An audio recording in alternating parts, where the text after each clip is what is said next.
I've read somewhere that the sun is getting hotter every year. What will we do with ourselves this afternoon? Don't be morbid. Life starts all over again when it gets crisp in the fall.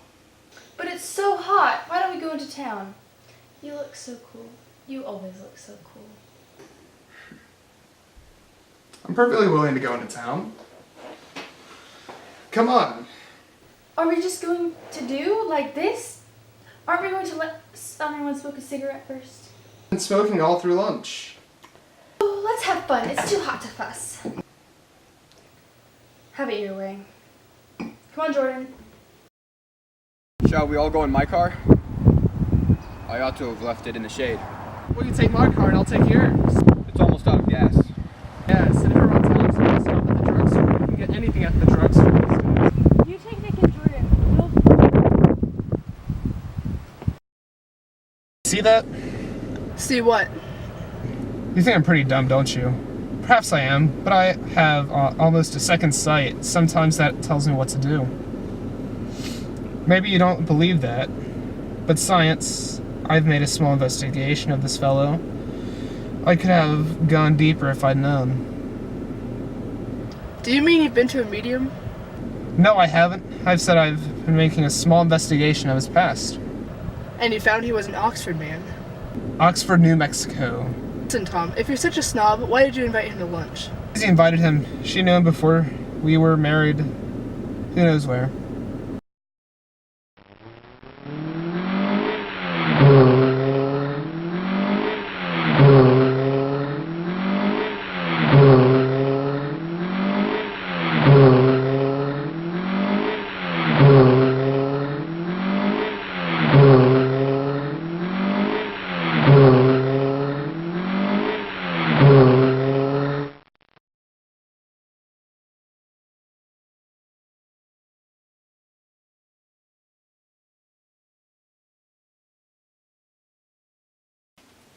It's a great suite. Someone open another window.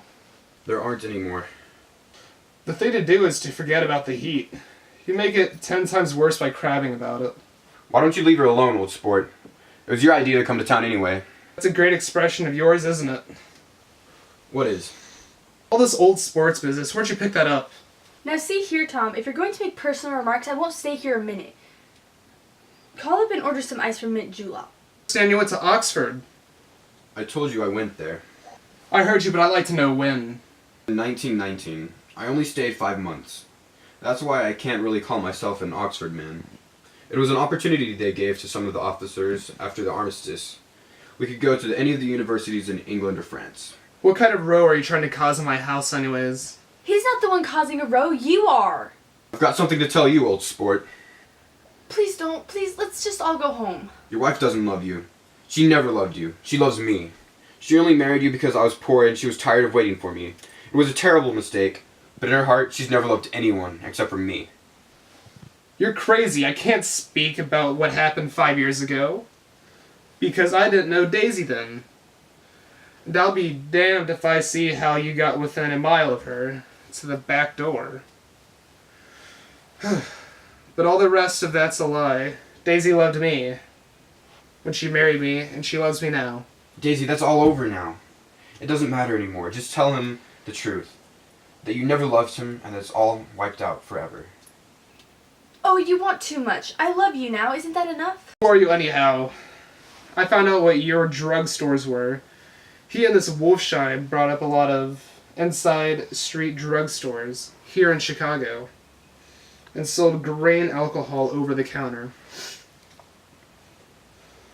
That's one of his little stunts. I picked him for a bootlegger the first time I saw him, and I wasn't far wrong.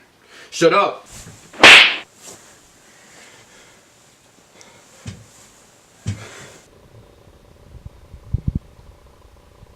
Please, Tom, I can't stand this anymore.